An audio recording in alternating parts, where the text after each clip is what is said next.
Pint Glass Football Podcast is presented by BettorEdge, giving the edge back to the bettors with no-fee sports betting. At BettorEdge.com, you, not the books, set the price of betting lines so you can make bank with no VIG or sportsbook fees. BettorEdge is available in 45 states for real money sports betting. Create an account and use code PGF for $20 free on your first order. Play the game without getting played at BettorEdge.com. Welcome to the Pint Glass Football Podcast.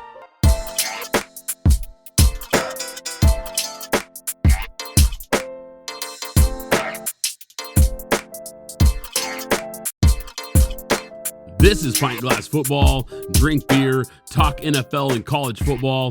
I'm your host, Brad Fowler, and McKinsey Brewing is the official beer of Pint Glass Football. Follow them at McKinsey Brewing. Follow us at pintglassfootball.com. If you're new to the show, hit that subscribe button. What's up, PGF Nation? Man, it feels like it's been forever since I talked to you guys. Took an extra week to get this episode ready for Super Bowl Sunday. I'm covering the game from all angles today for you guys. I'm going to talk about how we got here since we didn't do that last week. Little AFC, NFC championship game thoughts.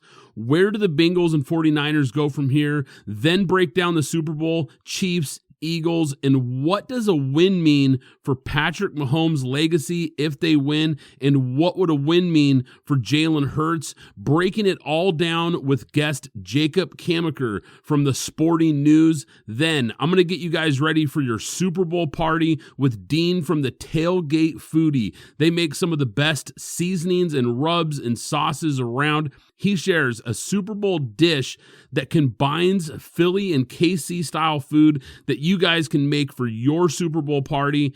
After that, we talk Super Bowl betting picks, the point spread, point total, Super Bowl MVP, player props, and more with betting analyst Brad Thomas from NBC. Big game, big episode, so let's crack a cold one and kick this off. All right, guys, like I said, huge episode today, PGF Nation. Before we start, this is going to be the last episode of Season 4. Season 5 starts in April. Tons of NFL draft coverage, going to be breaking down prospects, going deep like we do every year. And then after the draft, going to be grading all 32 teams. Thanks again to all of you guys for listening each week, telling your friends and family, sharing the show, the content, and sharing it on social media. I can't tell you guys enough how much I appreciate each and every one of you guys out there.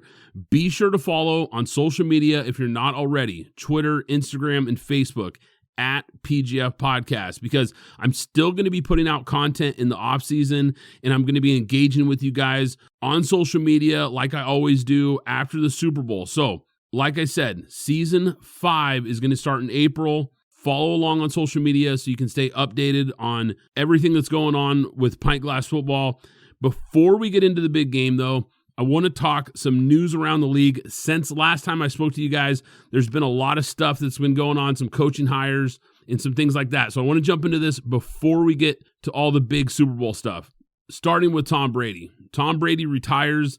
This one feels like it's for real. He said he was going to play till 45. He played till 45. Just pretty incredible. And I want to start with this story that I saw on social media. I think I saw this on Instagram. Julian Edelman was on a podcast, and he was talking about Brady. He says that he had the location of where the Super Bowl was going to be played on his whiteboard in his home gym. Edelman comes in, sees that, and he says, what is that? And this is in the offseason. This is like March. Edelman asks, what is that? Brady says, that's where we're going to go to play the last game. It was the location of the Super Bowl. Edelman then says, we're going to get you to pass Joe Montana. Edelman says that Brady looks at him with a golden stare of those sizzling steel blue eyes and says, I'm not going for Montana. I'm going for Jordan. Now, when you think about that statement, it really just sums up Brady completely. He clearly wanted to not just be the greatest quarterback of all time, but he wanted to be the best team sports athlete of all time, and he did it. He passed Jordan just like he said he would. I never thought I'd live to see someone pass Michael Jordan. And I honestly, I assumed that if it did happen, that it would be in the NBA. Never thought in a million years that a guy from another sport would pass Jordan and take the throne as the greatest of all time, but Brady did it. I mean, seriously, just go read this guy's Wikipedia page. Go look at the list of things that this guy accomplished. It was absolutely unreal. Sometimes with other sports, we can make arguments for the best ever, this guy, that guy. But with Brady, it's not debatable. I mean, it just isn't. Whether you like the guy or not, there's no denying that this guy was the best that ever did it. He played in 10 Super Bowls in 22 seasons. I mean, think about that. That's like averaging a Super Bowl trip every other year. He only had one losing season, 7 Super Bowl championships, as we know.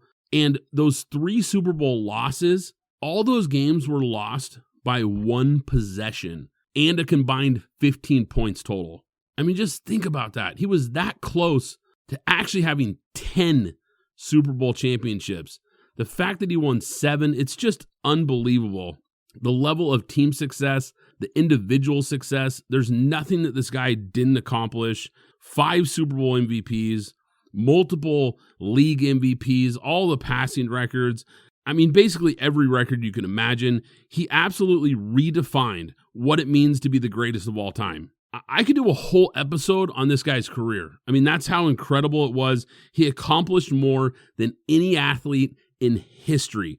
It's absolutely amazing how good he was and for how long he played at an elite level. It's just crazy. It's the end of an era, and I'm confident when I say it this time, we will never, ever see someone better than Tom Brady.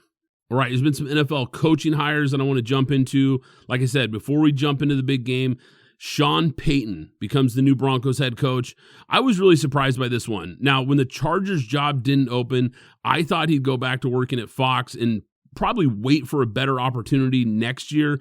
But the Broncos really got aggressive. They got Sean Payton. They gave up a 2023 first-round pick, a 2024 second-round pick, and a future third-round pick.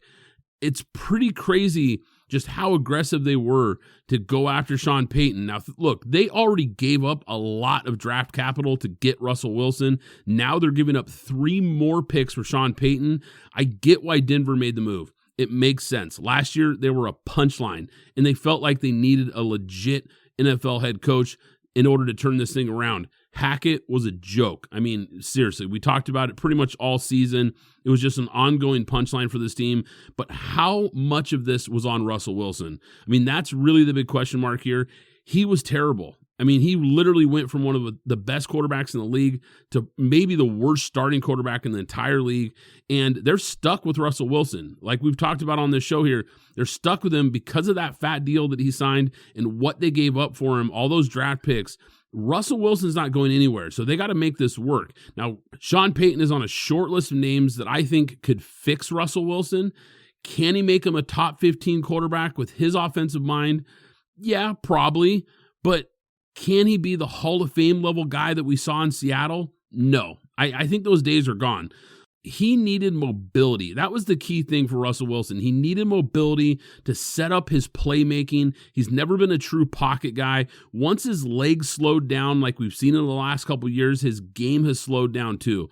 And look, in the AFC, he's got Mahomes and Herbert in his own division. Not to mention Burrow, Allen, Trevor Lawrence, Lamar Jackson. I mean, can he get back to an MVP form? Deshaun Watson, can he get back to being a top 10 guy? Maybe. It's hard to say, but even teams like the Patriots and Steelers have Mac Jones. Kenny Pickett was pretty good in the second half of the year, his rookie year, and that team still has talent. I mean, the AFC is so deep, man. It's crazy to think that you're going to get a high enough level of play out of Russell Wilson at this point in his career to compete in that conference. It just seems unlikely, even with a guy like Sean Payton. I mean, this is not the NFC where Kirk Cousins and Dak Prescott and Brock Purdy can all make the playoffs. It's just not going to happen. This is a deep, deep conference full of loaded teams, especially at the most important position. And we're just talking about offensively on the field. Because the other big question mark is the locker room. The guy isn't liked by teammates. There's just way too many reports out there to ignore all the noise about him being weird and odd and guys not relating to him, however you want to put it. How does Sean Payton fix that? I mean, that's the big question mark, and it's going to be a really big challenge for him and the Broncos next year. This is definitely going to be a fun team to watch, though, because from an offensive standpoint, from a play calling standpoint, I could see it working, but how much gas is left in the tank for Russell Wilson, and can he find respect from his teammates enough for him to lead this team? Now, speaking of Nate Hackett, he goes to the Jets to become the offensive coordinator for the New York Jets. Now, how does anyone who watched the Broncos last season, we just talked about how bad it was, how does anybody who saw that look at a guy like him and say, this is the guy that I want running my offense? I mean, look, the Jets weren't going to get a top offensive coordinator candidate considering that quarterback situation in New York, so I get it. You're not exactly going to be getting one of the top-level guys, but how can Jets fans be very excited about this move? I mean, seriously, we just watched him calling plays and designing an offense for the worst offense in the entire NFL, and now Jets fans are bringing this guy in to be their offensive coordinator. I mean, I don't get it. I really don't. The Aaron Rodgers rumors, I mean, I get if that's the move here, you're trying to get Aaron Rodgers, it feels like the same Hail Mary that the Broncos threw up last year to get him, and it blew up in their face. Now, granted, offensive coordinator is not the same as a head coach. I get that, but it seems pretty obvious that they're trying to lure Rodgers.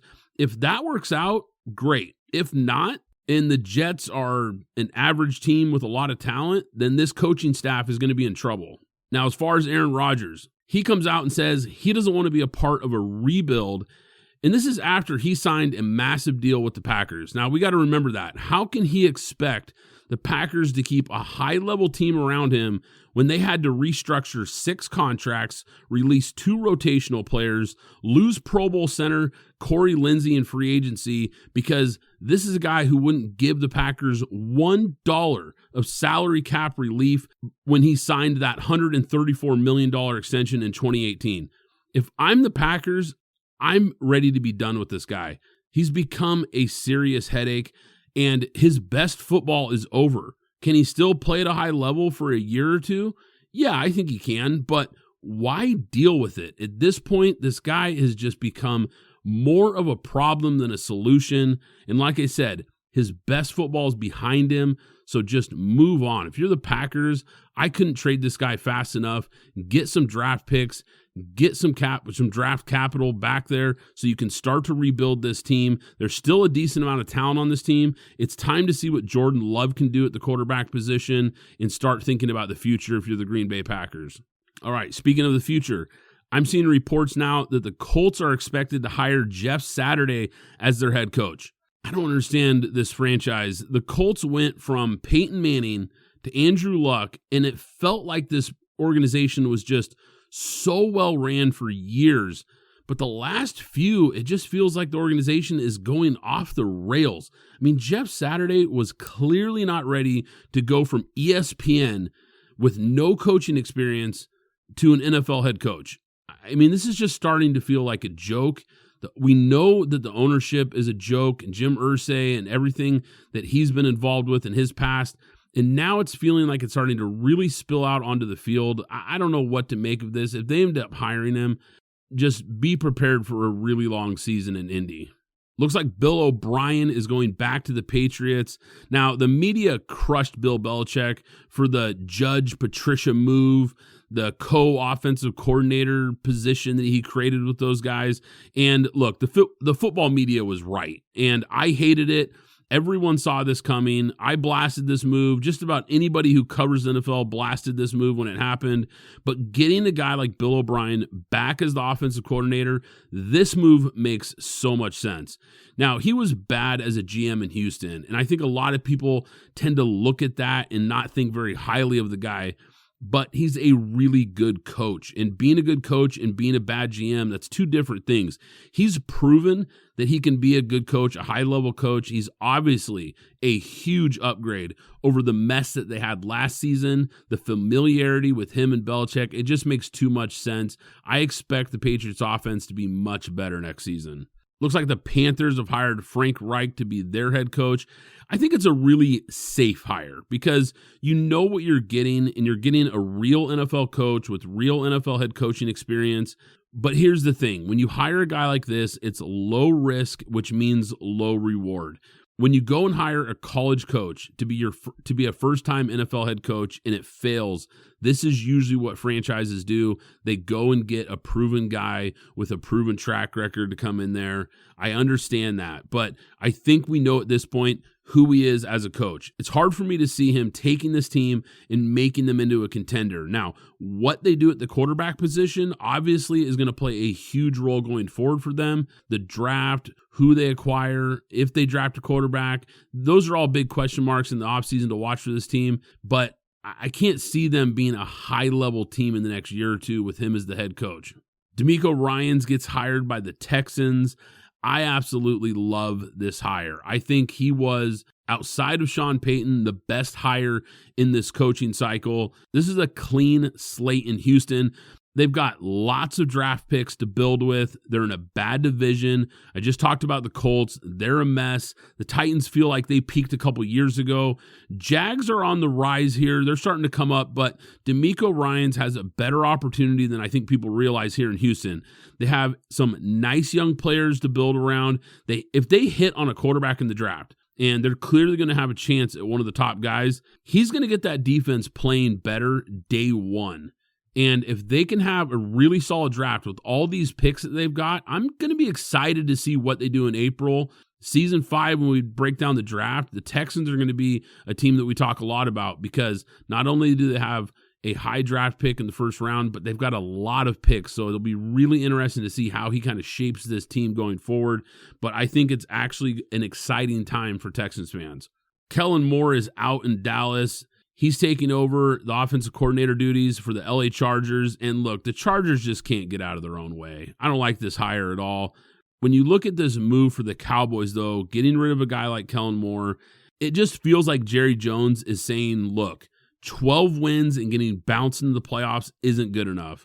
And you know it stings even more this year to watch the Eagles get to the Super Bowl. Now the Giants found a real head coach. I said it on the last episode. The Cowboys can fire and change coordinators all they want. It doesn't matter because Dak is not getting the Cowboys over the top. It's not happening. Not at $40 million a year. He's not good enough. He would need a roster similar to what the Eagles have, and you can't build one like that when your quarterback is making that kind of money. So you can change coordinators all you want. It doesn't really matter. I think we're going to see the same results next year. Speaking of the Eagles here, left tackle for the Eagles, Jordan Mailata, I think I said that right, was quoted saying, "All I know is, and this is a fact, he's about to get paid. Oh my God, pay the man." He's talking about Jalen Hurts, of course. Jalen Hurts definitely deserves it after this season and what he's been able to do. He deserves a contract. He's going to get a contract for sure.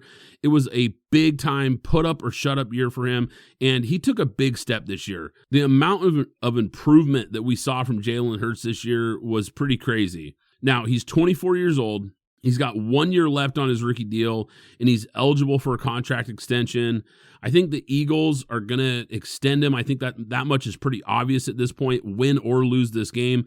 But the Eagles better capitalize on this opportunity on Sunday because as good as Hurts was this year, we can't ignore the fact that he has an absolutely elite roster around him. If he gets a massive extension, and it's going to be interesting to see just how big the money gets for him, being able to surround him with this kind of talent is going to get tougher and tougher going forward if he's getting big-time quarterback money. He's been impressive. Don't get me wrong. He's been really good, but I don't think he's good enough to carry a B minus type of roster to the Super Bowl. This is an A++ roster right now. So his extension is going to be interesting to see what the numbers are after the season. But as soon as you pay him that elite quarterback level money, that Super Bowl window is going to slowly start to close. Pint Glass Football Podcast is presented by BettorEdge, bringing the edge back to the bettors with no-fee sports betting. At BettorEdge.com, you, not the books, set the price of betting lines so you can make bank. BettorEdge is available in 45 states for real money sports betting. Play the game without getting played at BettorEdge.com.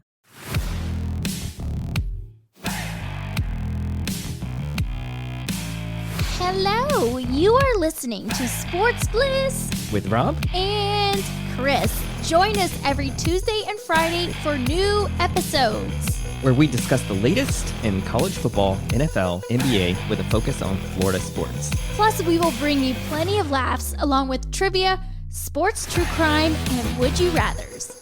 Catch Sports Bliss with Rob and Chris on iHeartMedia, Spotify, Apple Podcast, or your favorite podcast platform. Join us for our next episode. Love you so much.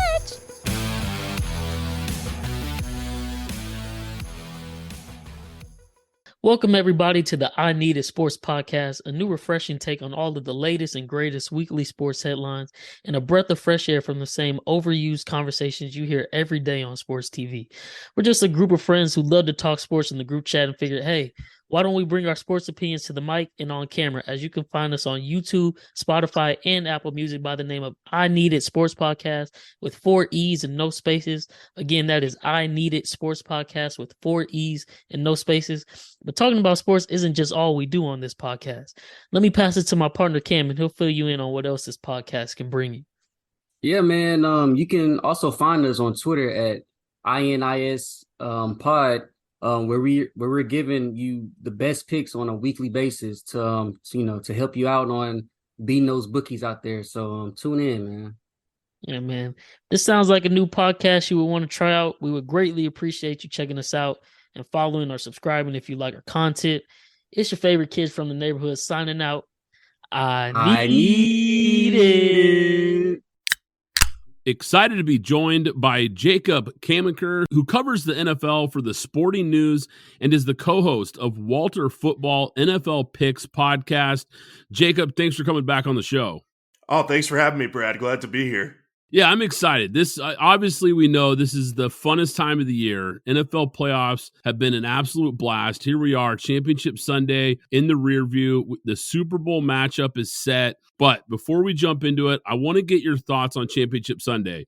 Eagles roll past the 49ers. I think as fans, we got a little cheated, though, with the 49ers losing Brock Purdy early in the game. And then fourth-string quarterback Josh Johnson went out with the concussion. Now, look, injuries are a part of the game. We know that. But it was really unfortunate for San Francisco because I think going into this game, they had a legitimate shot to compete in this game, and it just really turned into a rout after those injuries. What were some key takeaways, some things that you really thought were pivotal in this game? Obviously, like I spoke about the quarterbacks, but what were some of your big takeaways after watching this game? Yeah, I think the number one thing is obviously the quarterback situation. San Francisco just never had a real chance to win after halftime because once Josh Johnson went out, they could not throw the ball because Brock Purdy was playing through a torn UCL and basically was only in there to hand the ball off. So I felt bad for the 49ers and their fans because that just felt like you're right in that they would have had a chance to win that otherwise. Their defense played really well against the Eagles' offense,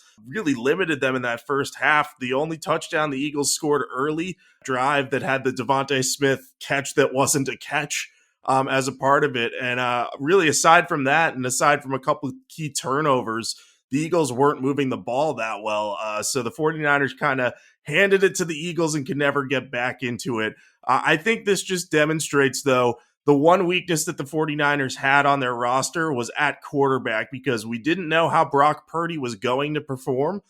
He performed extremely well for a Mr. Irrelevant 7th-round rookie quarterback who went on an absolute tear, but I had thought he might struggle a bit against the Eagles, and I know we didn't get a big sample size of that, but we saw that one big negative play where Hassan Reddick sacked him and kind of forced that fumble, so I think the Eagles probably win that one anyway. What the Eagles showed in that game is that pass rush is just so fearsome. I mean, the 49ers have a pretty good offensive line with one of the best tackles in football in Trent Williams, and they were just in the backfield almost every single play. So I think that's my number one takeaway is that Eagles pass rush is going to be very hard for the Chiefs to deal with in the Super Bowl. Yeah, they lived up to the hype. We know coming into this game, that was a big talking point for people, having the NFL mark for the most sacks and how much pressure they put on quarterbacks. It's a deep front seven as well. They rotate in a lot of guys. There's a lot of really high-level players. that can get after the quarterback. And you're right. That was an area that we knew coming into this game. If the Eagles were going to win, they were going to have to put pressure on Purdy and get in the backfield. And they did that for sure.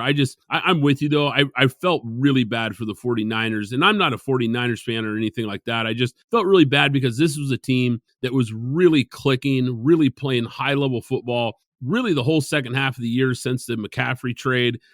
Let's look at the Niners here moving forward. So what do the Niners do at quarterback? Because this position has gotten really interesting now. Trey Lance is going to be back from the injury, but Brock Purdy, has he done enough for them to really consider moving Lance and possibly starting Purdy next season? And then also, what happens with Garoppolo? What do you make of this quarterback situation in San Francisco? Yeah, this situation was already going to be messy coming into the offseason because you had the possibility of a Brock Purdy versus Trey Lance competition.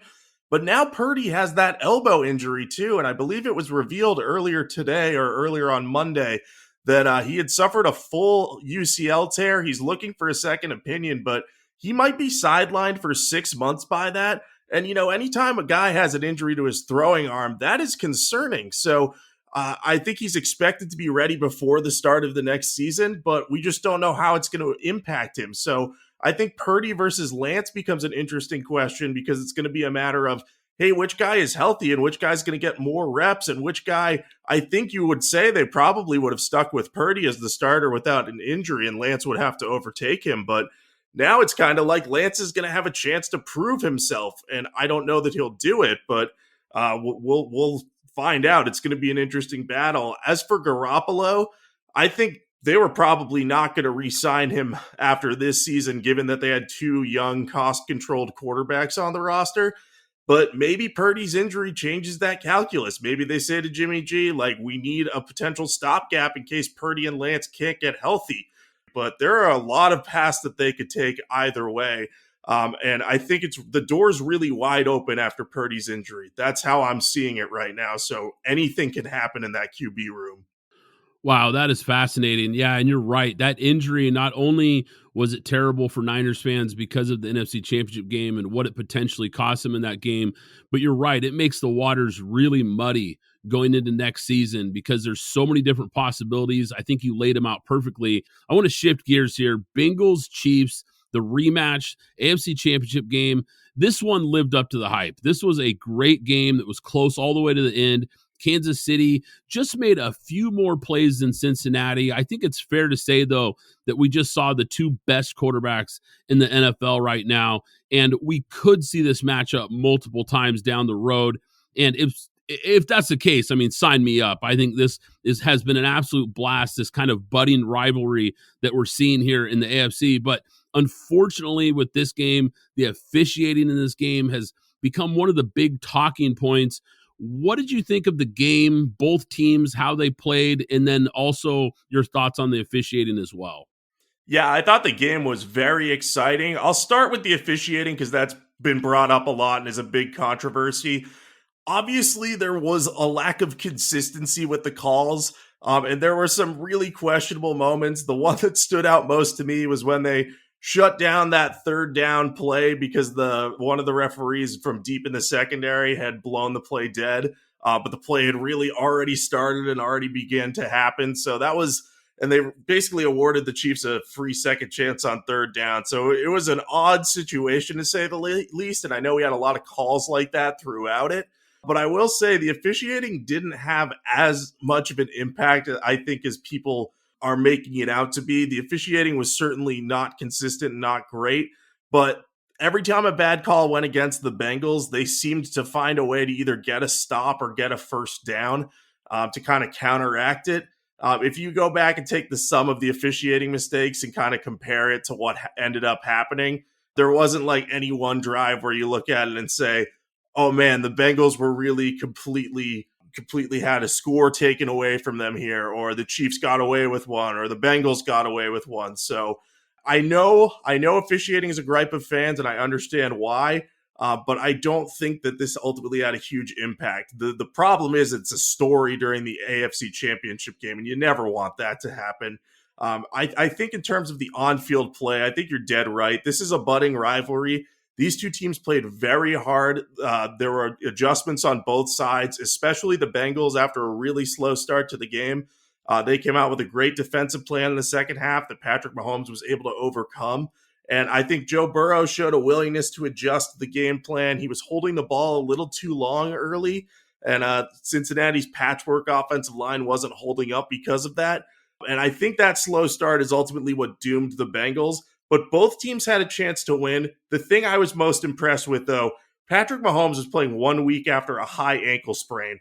And he looked limited at times, but he still, if you had just told someone who had never watched football before to watch that game and assess Mahomes' performance, they'd be like, this guy is really good. This guy's a really good passer.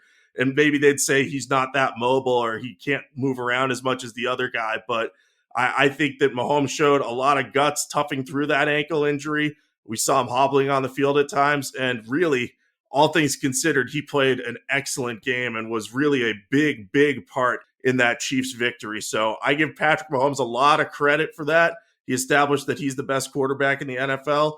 And Burrow, he maybe didn't have his best game behind that offensive line, but he kept the Bengals competitive. And I think that's what mattered in this contest. Both teams had chances to win, and the Bengals are going to come back hungry to beat the Chiefs next year. I agree with you on the officiating. I brought it up because there's been so much noise in the media following that game about the officiating, and I'm with you. I think it's a little overblown. Was there a couple calls that were not great? Yeah, there were, but I'm with you. This was a game that you can't look at and say any handful of calls in this game really decided it.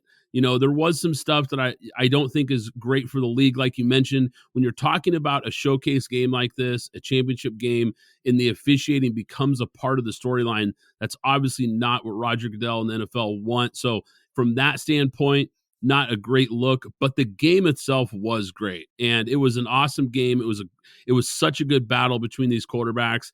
I said it a couple weeks ago on this podcast that Josh Allen and Sean McDermott being the next best thing to Mahomes in the Chiefs and the AFC. I said, look, we got to push back on that. I think it's time that people recognize that Zach Taylor and Burrow are clearly the true rivals, so to speak, to the Chiefs right now. They are clearly the next best team in the AFC, and nothing against Allen or McDermott. It's just time that I think we recognize just how good this team is, how well coached this team is, how special Joe Burrow is, because they played a heck of a game. They gave them a chance to win this game. The big officiating call that really kind of decided it was the right call. That push out of bounds, that was the right call, and it was a bonehead play. But at the same time, I don't think any of those plays decide a game like this. So I get agitated when I hear fans, gripe about officiating too much. And I hate bringing it up even, but it just became such a talking point. I wanted to get your thoughts on it. Yeah, absolutely. It has to be talked about. I mean, when NFL is rigged as trending on Twitter, that's never a good sign. The funny thing about it, though, is the first quarter of the Eagles 49ers game, to go back to that, there were 3 key missed calls by the officiating crew in that. Devontae Smith had a catch that wasn't a catch. Brock Purdy's fumble was originally ruled an incomplete pass. And then we had a punt that hit the wire and then caromed out of bounds. So the officiating crew in that game didn't look too good early in that, but eventually it didn't matter because the result was so lopsided. I think you have to look at it, though, and say, does officiating need to be better? Yes. Do they have to come up with some solution, maybe involving a sky judge to catch these things that are missed or catch these things that should be seen more readily? Yes, there are ways to improve the game by doing this, but at the end of the day, the Chiefs won that game against the Bengals. Did they maybe get the better end of the officiating stick? Sure, that's going to happen every game, but it wasn't like a situation where we had a few years ago where the Saints and the Rams were playing for the right to go to the Super Bowl, and they missed a blatant pass interference that really took a chance away from the Saints to win that game. So I think at the end of the day, like you said, it ended on an officiating call in a way, but that was the right call. I feel terrible for Joseph Osai because I know what he was trying to do in that moment, and he's explained it, and he was sobbing on the bench after it. But you hate to see that happen because you feel a little robbed as a fan when a penalty like that happens. But like you said, definitely the right call. Yeah, because it felt like overtime was imminent. I mean, we were all watching that game going, oh man, we're going to get an overtime AFC Championship game. This is awesome. And then that big penalty there, and it's like, oh man, what a killer. Now, I want to follow up with the Bengals here because they came up short in the Super Bowl last year. This year, they almost make it back. But this AFC is loaded now with so many good young quarterbacks, so many good teams. Where does Cincinnati need to improve this offseason for them to get over the hump? I think the obvious area you can look at is their secondary. They lost their top cornerback, Chidobe Awuzie, to, I believe, a torn ACL. It was some sort of knee injury midway through the season. Once that happened, they were a little thin there because they have Eli Apple, who is about as mercurial as they come, and he's about to be a free agent anyway. So he's kind of a feast or famine type guy. They might re-sign him, but they probably need an upgrade over him anyway. Put him in more of a depth role where he can come in for a certain package of plays that suits his strengths.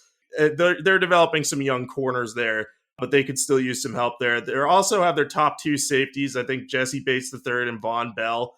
They're both free agents this offseason, so the Bengals are going to need to try to keep them because if they can't and they lose a lot of talent or have a lot of turnover in that secondary, their defense is going to be a little bit worse. They have good talent at each level, but they really just need one more top-notch, I think, cornerback and to keep what they have, and then their defense will be at the next level. The other area I'd look at is just continue to add to the offensive line, add depth there. If you can add a high upside tackle prospect, go for it. I know that the offensive line was dealing with 3 injuries against the Chiefs, but they really need to do their best to protect Joe Burrow. He's their top investment.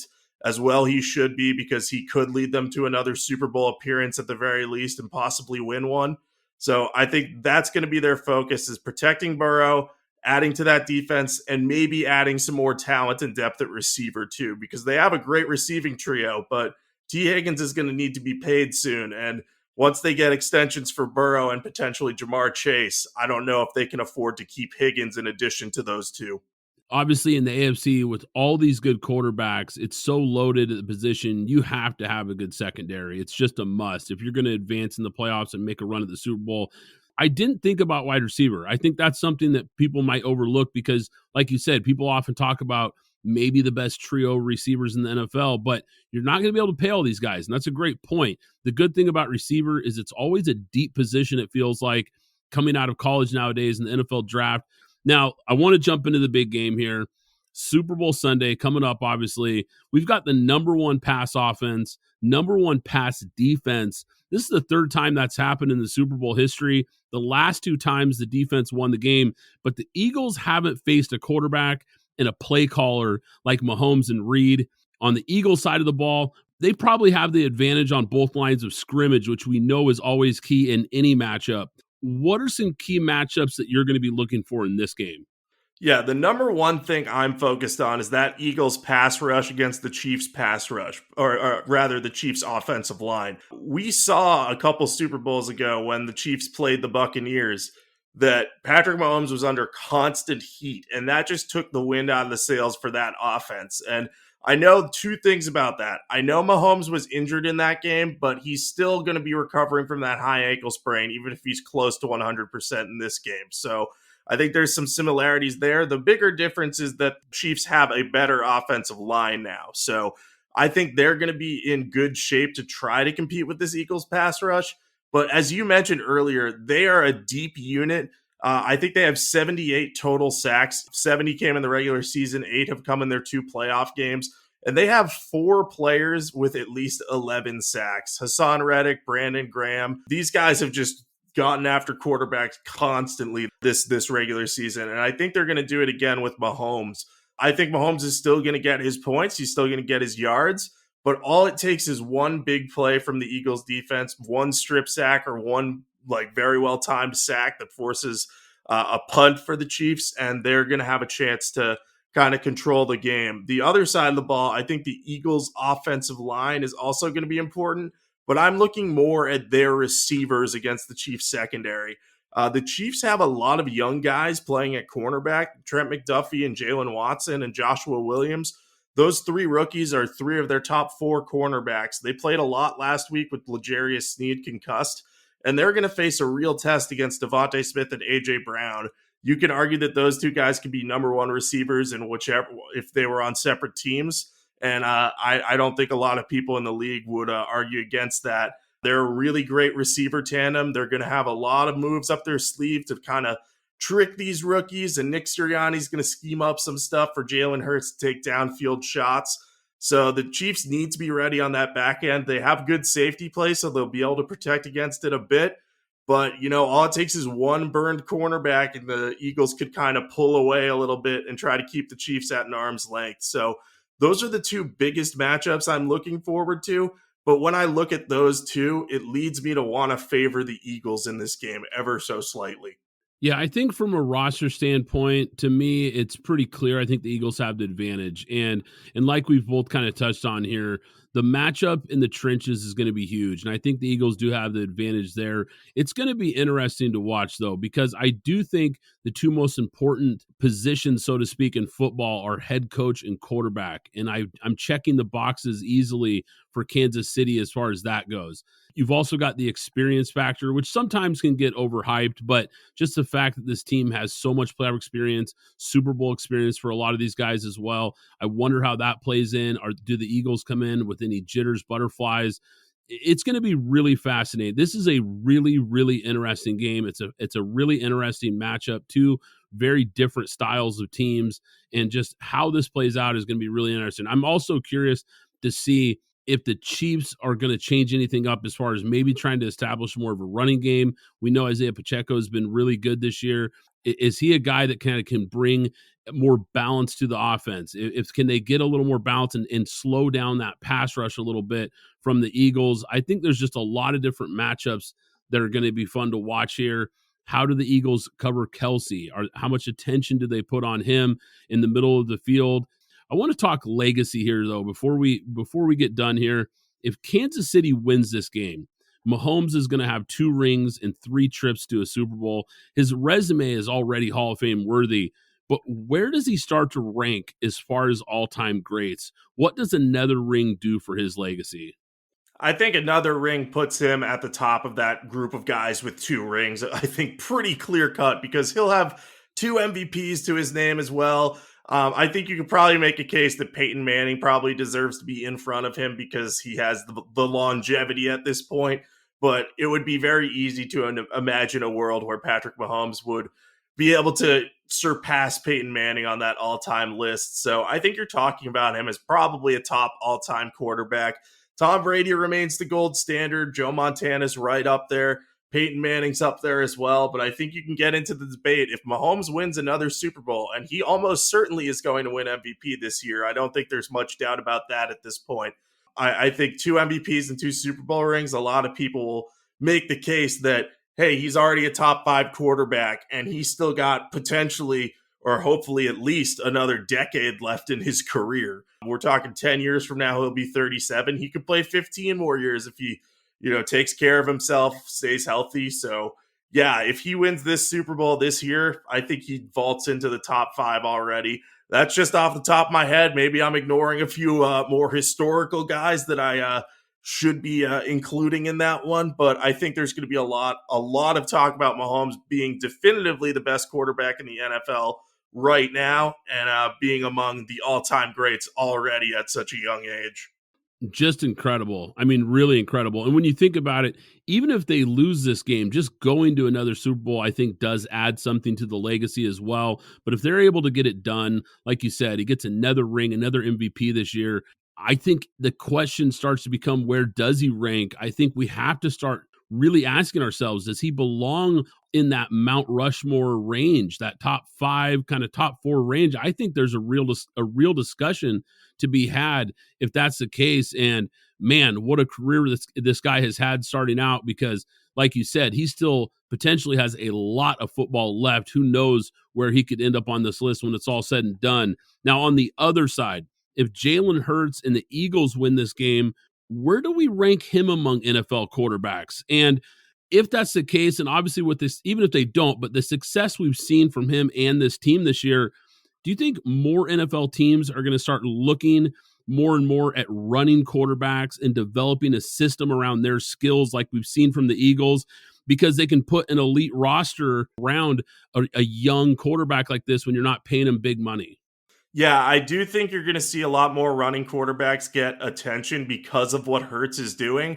We've already seen that movement over the last decade or so. Robert Griffin III and Russell Wilson kind of were the first to popularize it in a way.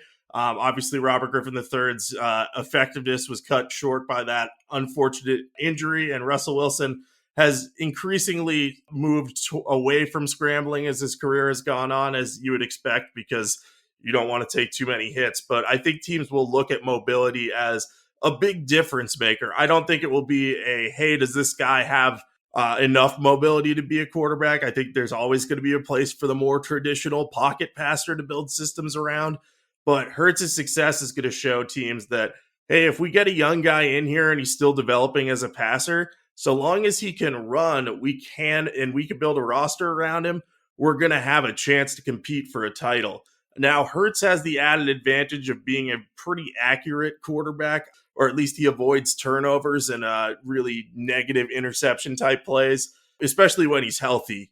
He had that one game, I think, against the Bears where he hurt his shoulder and had a couple uncharacteristic turnovers. But I think his accuracy helps him a lot. And I think you're going to see him be consistently ranked within the top 10 of current quarterbacks in the NFL. I think he's kind of, in a way, this isn't a perfect comparison by any means, but he's a little bit of like the next Russell Wilson, where Wilson was never quite in that truly elite territory, but he was a guy you could rely on at quarterback for a decade, and he would get you results. He would give you a chance to make the playoffs. Now, I know that sounds like an insult based off how he played with the Broncos last year, but I think Hurts will establish himself with a win as, hey, this guy can definitely be a Super Bowl winning starter, and that puts you in the top 10 among NFL quarterbacks without a doubt, and maybe gives you a case for the top 5. So I think he has a lot on the line here too, but I do think he has proven what he needed to prove this season. So winning the Super Bowl would be extra gravy for him, whereas Mahomes, it's more of an expectation at this point. Yeah, I think those are great points. And if I remember right, I believe it was Howie Roseman said when they drafted Jalen Hurts that something along the lines of, we missed on Russell Wilson, we're not going to miss on the next one. And that was kind of his thinking about when they took Jalen Hurts. So I think that comparison, I think there's a lot to be said there about the way they viewed him and his playing style and what they saw as far as his potential as a quarterback in the NFL. And yeah, I think it's going to be really interesting to kind of see what kind of trends, I should say, that this could set as far as more teams maybe thinking a little more outside the box and looking at guys that maybe aren't as polished of a thrower, but athletic, and saying, hey, we can mold this kid, we can develop him, kind of like you said. And with a rookie contract, it allows you to put a pretty good team around him like the Eagles have done. So it's really going to be interesting. And it's always interesting when I get a guy like Jacob Camenker on the show once again. He covers the NFL for the Sporting News, and check out his podcast. It's the Walter Football NFL Picks podcast. Great stuff today, Jacob. Thanks for coming on the show. Oh, no problem. Thanks for having me, Brad. Take care. Hey everyone, it's Jeff from the Let It Ride podcast. Every week I give in-depth analysis and a unique perspective to every game on the NFL card. So if you're looking to beat the sportsbook or just win your football pool, come check out the Let It Ride podcast. Not a gambler? That's not a problem either. We do top 10 lists, mock drafts, and so much more. I know the NFL season is winding down to a close, but I will be deep diving into the NBA and college basketball as well. So check out the Let It Ride podcast on Apple Podcasts, Spotify, or wherever else you get your podcasts. Excited to be joined by Dean from the Tailgate Foodie. Now, look, guys, these guys make some of the best seasonings and sauces around. You guys got to check them out. I'm excited to have Dean on the show. Dean, thanks for coming on. Yeah, absolutely. I'm super excited to be on here, talk some football, talk some food. Yeah, we know the Super Bowl, obviously, it's not only the biggest sports game in the world, it's the biggest sports game of the year. Everybody looks forward to it. It's basically an unofficial holiday in the United States, but we know it's also one of the biggest days of the year for parties, great food and drinks. The Tailgate Foodie not only makes great products, you guys have some really great recipes on your website as well, but you have something special planned for this game. Tell us about it and how the listeners at home can really up their food game for the Super Bowl party? To start the NFL season this year, we were trying to figure out how to get our seasoning, sauces, and generalized products in front of more people. And the biggest way that I created, and I'm a huge Packers fan, was we came up with the idea of a matchup mashup. So throughout the season, I would take a Packers game, and we'll say, just off the top of my head, a Bears game. And we would take something that was from the Packers, Wisconsin, and something from Illinois, and we'd combine them. So obviously the Packers really failed me miserably this year. I came up with, might as well continue to do it throughout the playoffs, and it's been going over super well. So this year and next weekend, we're going to be combining some Philadelphia mixed with some Kansas City. So what I came up with is Kansas City is very well known for their barbecue, and Philadelphia is known for a few things. Philly cheesesteak comes to mind. A little bit lesser known is the soft pretzel comes to mind. So my mashup for the Super Bowl this year is basically a McRib on a pretzel bun. So we're going to smoke some baby backs, throw some pickles and some onions on it, throw our Kansas City combo barbecue rub and our All-American barbecue sauce on it, and then put that on a nice toasted on a pretzel roll. Oh, man, that sounds amazing. Seriously, guys, you guys have got to check out not only their website, the Tailgate Foodie, but check out the stuff they do on Instagram and some of their social media, because they're always putting out really great videos and recipes. Like I said, on the website, different things they're coming up with. I'm assuming you're going to post something about making this dish on Instagram. Oh, 100%. Yep. I'm going to be videotaping it probably a couple days beforehand. I'm actually going to put the recipe up so that way people actually have time to go purchase it from their grocery store or whatever. If you do smoke or grill, the nice thing is more than likely you have kind of a rib recipe that you like to do. And it's going to be a pretty straightforward recipe. The caveat is going to be throwing in that Philadelphia aspect that's a little bit more unique. So you'll be able to grab all that. Recipe is going to be up on the blog, if you will.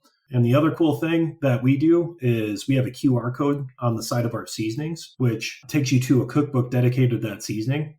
So again, like I said, Kansas City combo is the seasoning that we're going to be using. This recipe is absolutely 100% going to be on that QR code. Guys, I'm telling you, they're doing some of the most innovative stuff when it comes to food. You guys have got to check it out, because this dish sounds amazing, but there's dozens of others that these guys put together using their products. So I'm really excited for this one. I can't wait for it, guys. Once again, make sure you check it out. It's going to be, like you said, on the website and on Instagram, the Tailgate Foodie. Now, if someone listening, Dean, let's say they want to just get started with some of your products, maybe just a couple of your products, maybe a couple seasonings that they can use on a lot of different dishes, maybe some versatile seasonings that they want to try out on some things. What would you recommend? My biggest recommendation actually is the box that you got for your birthday. We call it our classics. So it's going to start off with 3 of our main seasonings, and they're actually 3 of our first 5 seasonings. It's going to include our Backyard Burger Blend, our Yardbird Poultry Seasoning, and then the KC Combo Kansas City Style Barbecue Rub. The Backyard Burger Blend is as close to a seasoning salt that's just useful for everything. It's really good on vegetables. We used to make potato chips for a brewery here in Wisconsin and seasoned it with that. Yardbird across the board is super, super tasty on any type of poultry, chicken, turkey. And KC Combo is just that straight up Kansas style barbecue. And then as far as our sauces, we'll have 3 sauces. And 2 of them are out right now. Either of those, you're going to be golden. We have a more classic style, we have a mustard style, and then an Alabama white. So any of those, or just go ahead and buy all 6, and we'll be a happy company. Yeah, and you guys will be happy if you buy some, because I'm telling you guys from personal experience, my wife bought me some of your guys' seasonings. I fell in love with the product, fell in love with the company, and the stuff that they're making there is just incredible. So before I get you out of here, Dean, what's new on the horizon for the Tailgate Foodie? What's next for you guys? Yeah, so we have a couple things coming down the road. Hopefully later this year we can get our Bloody Mary mix out, so the actual liquid Bloody Mary mix. And then a couple things that are a little bit more in the near future. We're going to be throwing our hat in to the Kansas City Royal seasoning and barbecue sauce competition, biggest sauce and seasoning competition in the United States. We want to see how we stack up against the really good competition out there. Well, I'll tell you what, I'm excited to see the results because you guys have some of the best stuff out there. Once again, guys, I've been joined by Dean from the Tailgate Foodie. I can't stress enough, if you guys want to up your food game for the big game, these are the guys you need to check out. Once again, the Tailgate Foodie. Check out the website, the Instagram. He's going to have some great stuff like he mentioned on there, but there's tons of other recipes and different things that you can do with their products to create some incredible dishes, guys. I can't recommend it enough. Dean, can't thank you enough for your time. Appreciate you coming on the show. Great to be on the Pint Glass Football podcast finally. Ladarius Brown here from the Sports and the World podcast. What is the Sports and the World podcast? Well, it covers sports as well as anything vital going on in our world. From the Falcons to films or the Jets to Jay-Z, we've got you covered. A podcast made for those who enjoy sports or Star Wars, Mavericks or Marvel, and WWE or whatever in between. This is the podcast for you. Take a listen to the Sports and the World podcast. Excited to be joined by Brad Thomas, who's a betting analyst for NBC Sports and goldboys.com and the co-host of What's the Spread podcast. Brad, thanks for coming on the show. Hey, thank you so much for having me. Listen, I was actually just talking about your podcast the other day. I was like, man, Brad's just killing it. Like every time I see one of your posts or hear a soundbite, I'm like, this is just quality information. So when you had asked me, I feel like we must have been like kind of sympathetic, synced up, thinking about each other. I was really stoked to be on. Man, I can't even tell you, Brad, like how much that means to me. I really mean that. Just before we jump into this, those words really mean a lot. Coming from somebody like yourself, somebody that I respect so much, and the content that you put out there, whether it's NBC Sports, your podcast, all the great stuff that you're doing in the sports betting world, it really means a lot. And I'm excited as anybody to have you on the show today because, like I said, Super Bowl episode here. Obviously, it's the biggest sports betting day of the year. That's why I've got one of the best betting analysts around, Brad Thomas, on the show today. Let's get the people ready to make some bets here, Brad, on the big game. I want to start with the over-under here. Now, as we're talking here, obviously the Super Bowl is several days away. We know these numbers that we're going to talk about, these lines can move. But at the time of this recording, and obviously it depends on the books as well. So, you can get different lines at different books. I think we all know that. But what I'm looking at right now is an over-under at 51. Explosive Chiefs offense. Eagles number one defense. Kansas City led the league in passing yards per game. Eagles have the number one pass defense. This is a really interesting matchup. Which way are you leaning here as far as the over-under? What is your gut telling you on this one? Yeah, so when I start to look at big games like the Super Bowl or conference championships, and I want to look at totals, sometimes I don't really look at the two teams that are playing. I look at what the sports books are telling us. So I go and I look at the smaller things, like one of the bets that a book will offer is a touchdown, and the touchdown in the first quarter, touchdown in the second quarter, touchdown in the third quarter, touchdown in the fourth quarter. That's 28 points right there. And I want to see what they weighted that. In each quarter, the lowest odds that are in there is like minus 600. So that means they're expecting that there's going to be at least 28 points at bare minimum. Like that's an 85% chance of hitting, right? So then I see, how are we going to find our other 44 points or 34 points that we need to hit? And that's when I start to look at the trends between the two teams, and I look at the Super Bowl trends. When we look at the Super Bowl trends, it's typically to the under. But that doesn't surprise me in one bit, because you think about big games. Normally when you get to the Super Bowl and you're one of the top teams, it's because you have an elite defense. Not saying the Eagles don't have an elite defense, but they just don't rely as heavily on their defense as teams like the Rams, the Tampa Bay Buccaneers, the New England Patriots. I lean the over here, despite the fact that some of the trends might tell you to back the under. So if you look at the last 5 games that the Chiefs has played, the under has hit. It's 4-1 against over to the under. And if you look at the last 4 games the Eagles have played, the under has hit in all 4 of them. And especially this game being so important and so meaningful, it makes sense. But you can't bet like that. If you bet like that, you'll often find yourself betting as what in the industry we call a square.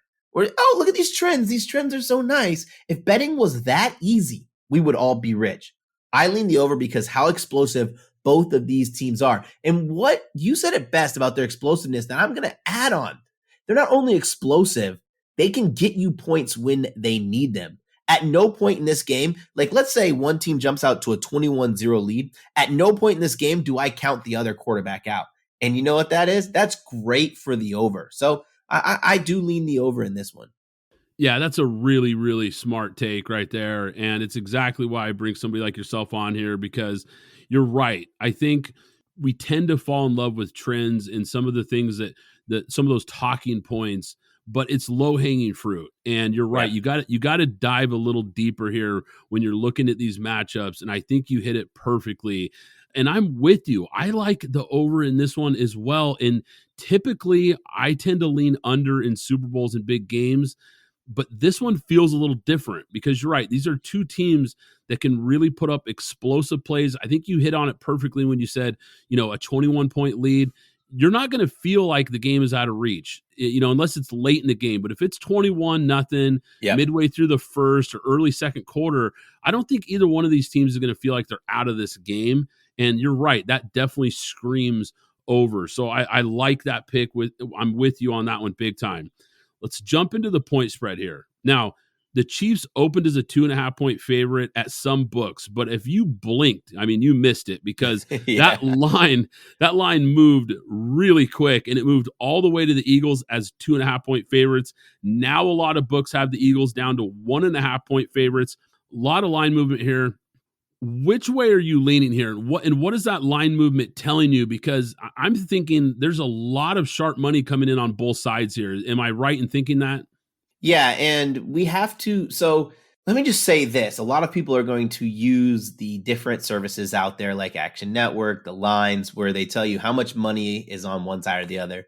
One story it doesn't tell you is what the line was when that person took it. When the line movement tells you something, it's either, like you said, sharp money comes on it, or it's an overreaction. I don't think this is an overreaction, but it could be an overreaction. Not saying that the Chiefs are not deserved to be a dog in this game, but it could be an overreaction to Patrick Mahomes' injury, right? We as bettors, we as humans see Patrick Mahomes noticeably limping, and then we see the Eagles just absolutely clobber the 49ers. We run to the window and we bet on the Eagles. Now, I'm actually leaning on the Eagles, though. And you could call it Patrick Mahomes' injury, but I'm not. I haven't said that in the Bengals game, that I was on the Chiefs, but I'm not going to just go out here and me, the non-doctor, never did a day of med school in my life and think that I'm going to predict Patrick Mahomes' health. But what I do like about the Eagles, they possess the number one pass defense in the NFL. What is it about the Kansas City Chiefs that makes them so special? It's not Isaiah Pacheco. It's not Jerick McKinnon. And it's certainly not their defense. It's Patrick Mahomes. The Eagles have neutralized every single quarterback they've played against. You can say things like they haven't played anybody, but this is the NFL. It's tough to do that week in and week out regardless of your opponent. Then another reason I like the Eagles is because they don't have to rely on one player like the Kansas City Chiefs do. Jalen Hurts doesn't have to be the reason they win this game. Their defensive line doesn't have to be the reason they win this game. They are the most complete team. The only thing I do worry about is that first-time jitters, but if there's anybody who has the poise and the background to handle this kind of adversity, it's Jalen Hurts. Jalen Hurts benched in a championship game. Jalen Hurts brought into a championship game. Jalen Hurts went to another school and was a Heisman finalist. Like, he's faced the adversity. So his leadership is nothing that I'm going to question. So I'm ultimately going to probably be on the Eagles. And I think a little bit of part of me wants them to win. Like, they're not like the underdog story. They won a Super Bowl 5 years ago. But at the beginning of the season, people were saying this team needs a new quarterback.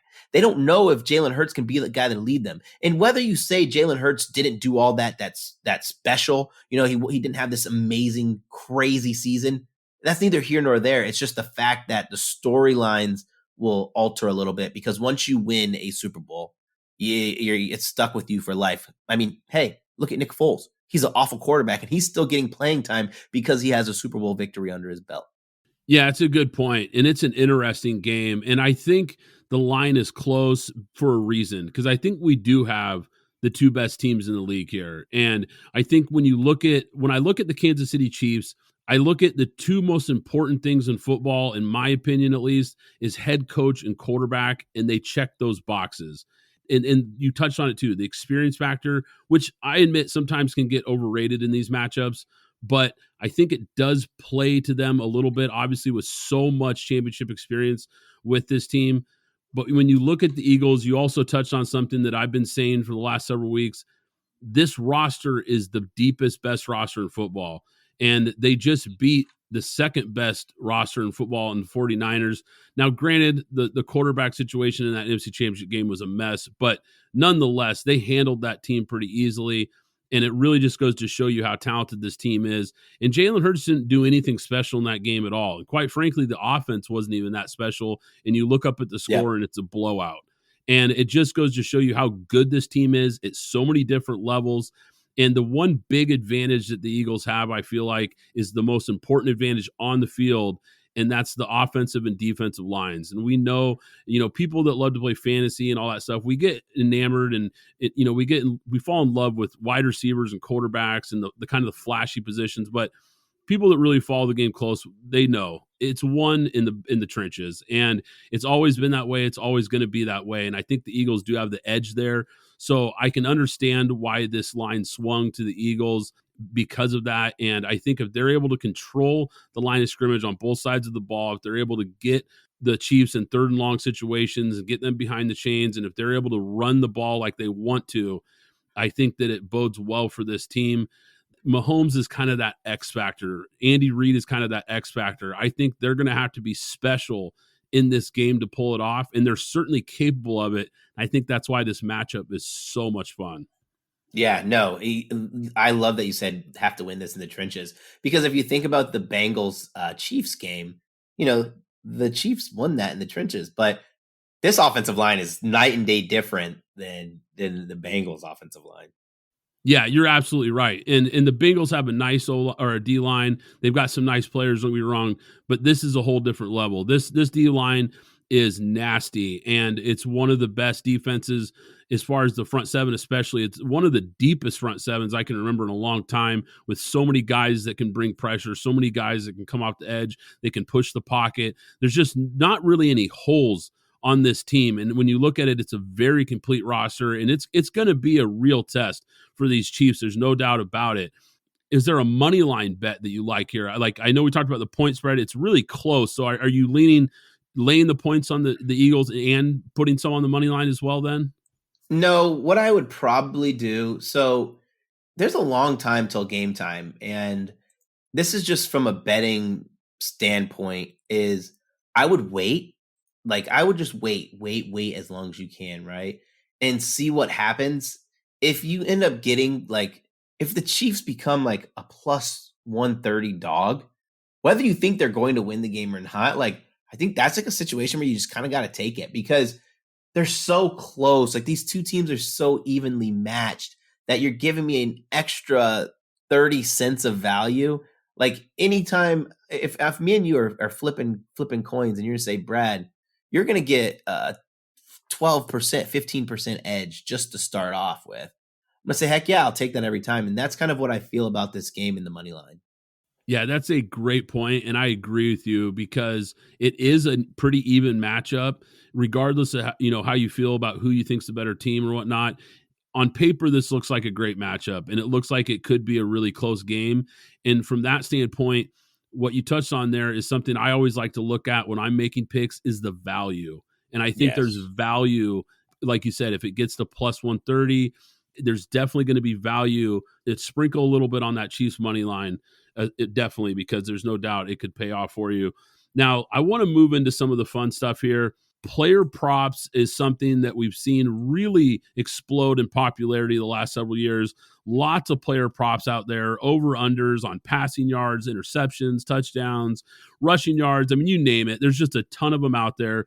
We don't have to go over all of them, of course, but what are some of your favorite player props that you're making in this game or that you're looking at in this game? Yeah, some of the player props that I'm looking at, I was burned on this, and I'm not one of the bettors that gets burned and then just runs away. I'm probably going to go back to Isaiah Pacheco over 48.5 rushing yards. It's just one of those things where you have such a strong team that in stopping the pass, you're going to have holes. And that's the only hole that the Eagles have is their run game. If you watched what Christian McCaffrey did against them, he was able to get chunk plays. And honestly, that is how Pacheco runs. Biggest weapon is how well he can get those burst runs. And you saw when they were struggling to run the ball in their last game in the Kansas City Chiefs because the Bengals have such a good run defense, they were making an extension of the run game, the screen passes to Pacheco. It was pretty much the same thing. And I'm not going to be afraid to say that I'm going to go back to the well. I'm going to be okay if I get burned again because I do think he'll get those chunk plays. And on the other side of the ball, if you want to bet Miles Sanders rushing, I think you take it. Or I think you drop it down. If you go on like FanDuel, you drop it down to Miles Sanders 50 yards and a touchdown. Get you about even money, a little bit better than even money. I like that one as well. When these lines are set so low at like the 50 range, you don't really need to care about game script. Like you're not begging for a guy to get 70 rush yards. So these are pretty game script proof unless the Chiefs go down 35-0 in the first quarter, which is not going to happen, then both these running backs are going to get their run. Yeah, that's a great point. And I love the Isaiah Pacheco pick because when I look at this game and you look at the pass rush and you look at the secondary and how good this Eagles defense is, I think we're going to need to see a lot more running and a lot more balanced attack from the Chiefs. And I kind of expect to see that. And I expect to see it early in the game. Especially, I think the Chiefs are going to want to do a little more running than you typically see from an Andy Reid offense. And I think that's going to be Pacheco getting those early carries to try to soften that pass rush and try to bring some balance. Because I think the Chiefs know if they drop back and throw the ball 50 times in this game, they're going to lose. And I think they know they have got to counter with some running game and sprinkle that in and make the Eagles at least respect their ability to run if they're going to have success in this game. So I love that pick, and I love what I've seen from Pacheco and his tough running style as well, grinding for those extra yards. So that one I'm really big on. And the Miles Sanders one makes a lot of sense too, because that's really the identity of this team. They're going to pound the ball. They're going to run the ball. It would take the Chiefs getting up big early to get them out of that. And I don't see that happening either. So I love your point about game flow because I think it's a great point in what we could expect from this game. So those are really, really good picks there. I want to move to picking the Super Bowl MVP. This is another bet that people love to make. I like betting on the MVPs as well. Quarterbacks are usually the favorites here, and for good reason. Last I checked here at the book that I'm looking at, it's got Jalen Hurts at plus 125, Patrick Mahomes at plus 130. But we've seen plenty of wide receivers win this award over the years. Who do you like for MVP here, and where can we find some good value? For MVP, right? Like we look at these teams. If you think about the Chiefs, who realistically would win MVP? Patrick Mahomes or Travis Kelce? Travis Kelce has done so much this season. He's carried the load. He could be the reason they win the game. I would put money on him 13-1. Now, for the Eagles, there's no way I'm putting money on anyone other than Jalen Hurts at plus 125. And since I think the Eagles are going to win, I would just ultimately take Jalen Hurts. The reason I say that is because Miles Sanders could easily have 2 touchdowns and be a difference maker and still only have 57 yards, 60 yards. Right? That's not enough to change the MVP. Devonta Smith would have to have like 100, 150 and 3 touchdowns. A.J. Brown would have to go for 125 and 2 touchdowns. But they just do such a good job of distributing the ball to their wide receivers and their pass catchers where if AJ Brown has 125 yards and 2 touchdowns, you got to imagine Jalen Hurts throws for 260 and 3 touchdowns, maybe 1 on the ground. He scored in almost every single game with his legs. Like, I feel like it's just almost like it doesn't even make sense why I would take anyone else if I like the Eagles to win. Yeah, I like your take there too, because I think when you add in just the ability to run the ball, like you touched on, he doesn't necessarily have to throw for 300 yards in this game if they win for him to be the MVP. If he takes care of the football, has a couple touchdowns, and like you said, maybe 70, 80 yards on the ground, it's going to look, on paper, it's going to be enough, certainly. And maybe a guy like AJ Brown goes crazy or something, but I just don't think that's as likely. And even if that's the case, if he goes crazy, Jalen Hurts numbers are going to look really good, and it kind of leans quarterback still. So for the Chiefs, Mahomes makes a lot of sense, of course, but I like Travis Kelce as a little bit of a sleeper pick for MVP. I think if the Chiefs have success in this game and they're able to win this game, I think Kelce is going to be a huge reason why, because when I look at the matchups on the Eagles side of things, I don't know how they defend him here. Who are they going to line up to really stop Travis Kelce? Or let's face it, I don't know if anybody stops him, but to slow him down, to try to take him out of this game plan, you're either going to have to double him or it's going to open up things on the outside. So I think that middle of the defense and some of the underneath stuff where Travis Kelce really excels, but I think that's the one area that you can kind of expose this team a little bit. And Kelce, I think, could have a monster game because of it. Yeah, I want to touch on one more point too.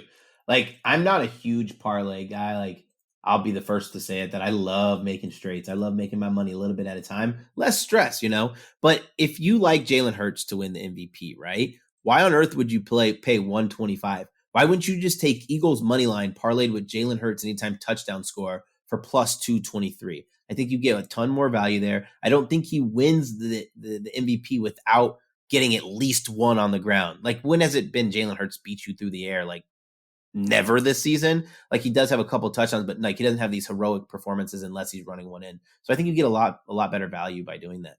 That's a great tip. I love that. And you're right. Jalen Hurts has been really good this year. We know that, but he's had 6 games where he didn't even throw for 200 yards. He only had 4 300-yard games. So I think you're right from a statistical standpoint and what he does. I think that's a great move there and a lot more value. So I love that right there. Now, some other fun ones that people like to do, those prop bets that are kind of outside of the game, they've become really popular over the last few years. People betting on heads or tails on the coin toss, the color of the Gatorade bath for the winning coach, over under on the length of the national anthem, and so on and so on. Are any of these types of bets interesting to you, or do you stay away from them? Is there any that you're like, I like this bet? I'll say this. Listen, and you guys are going to hear me talk about this if you guys follow me on Mr. Brad Thomas on Twitter. I love these novelty bets, but I also don't bet them blindly, right? So what I do is I go and I just wait. I just read. I just listen. You're going to see enough guys talk about it and give you enough stuff. I'll bet them. I'd say the only bet that I probably will lock in without much information, just because I studied it so much, is I will probably bet the opening kickoff to be a touchback. Right now, it's a little juiced, right? It's sitting at like minus 165.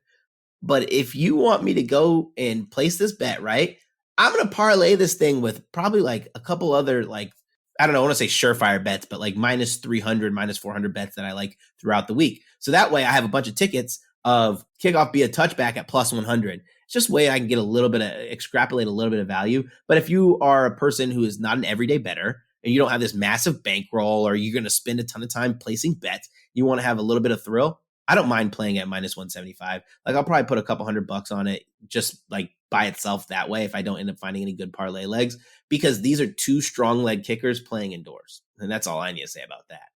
Yeah, you're right. And the other thing about that, and that's a good pick, and that's a great point, especially the indoor factor as well, which I hadn't even thought of. But you also got to think, too, these kickers are fired up. You've got so much adrenaline to kick off in a Super Bowl.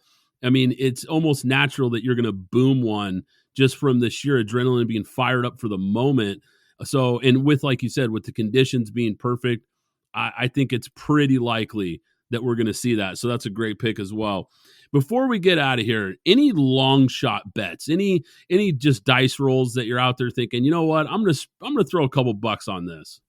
Yeah, I don't I haven't made it yet, but I'm probably going to do something that I've talked about this a couple of times where I'm going to make a touchdown score parlay where I'm going to parlay Dallas Goedert, Jalen Hurts, Travis Kelce, and Marquez Valdez-Scantling. The odds are going to be, they're going to be gross. Like, not gross in a bad way, like gross, like, oh, heck yeah, this is going to be fun. And I mean, if you're not a huge bettor, all right, actually, I'll just build it out right now. I'll build it out right now and tell you the odds. I have it right in front of me. And it's like one of those things, if you bet this, it's 35-1 on your money. So you can just not even watch sports. You put $10 on this. If these four guys score a touchdown, you win $352.20. Like, why would you not just want to throw that down and have a little bit of fun? Man, I'll tell you what, I love it. I'm throwing 10 on it right now because that is awesome. I love it. And it is always awesome. And it's always fun to have Brad Thomas on the show. If you guys are not ready to bet on the Super Bowl after this one, I don't know how else you're going to be, because he is one of the best betting analysts out there. You can check out his work, of course, at NBC Sports and goldboys.com. Also, check out his podcast. He's the co-host of What's the Spread podcast. Brad, thanks again for coming on the show. This has been awesome. Thank you so much for having me. And listen, even if we don't make money on the Super Bowl, which I think we will, we have to celebrate this being the last time we watch football for quite a while. It's a celebration. We should have fun. You are absolutely right, my man. I take a little break after this. I unwind and I come back for NFL draft stuff. Yeah, the next season of this show. And so, yeah, it is. You got to celebrate it. You got to live it up, make some bets, have some drinks, have some fun, eat some food, because this is one of the best days of the year. And it was just great talking Super Bowl betting with you again, Brad. Thanks again. We'll definitely have to do it again. Absolutely. Thank you. That is going to do it for today's episode presented by BettorEdge. Hope you enjoyed it, PGF Nation. Hit that subscribe button so you don't miss out on new episodes, and we'll catch you next time. Thanks for listening to the Pint Glass Football Podcast. Be sure to subscribe and follow us on Twitter at PGF Podcast.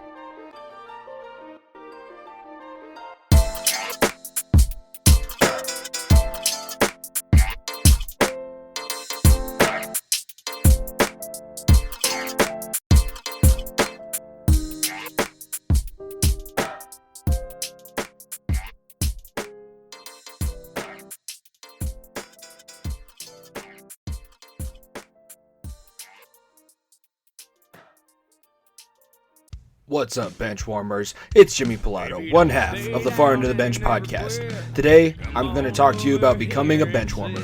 That means every Thursday, you tune in to myself and my co-host Nico Bryant as we talk about the entire world of sports with our mile-high perspective. Denver Nuggets, Colorado Avalanche, Denver Broncos, Colorado Rockies, Cincinnati Bengals. We talk about it all, and we want you to join us every week, every Thursday, presented by the Variety Sports Network. Be sure to follow us at FEOTB Pod and subscribe to our YouTube channel today. Become a bench warmer, and we will see you over on the Far End of the Bench.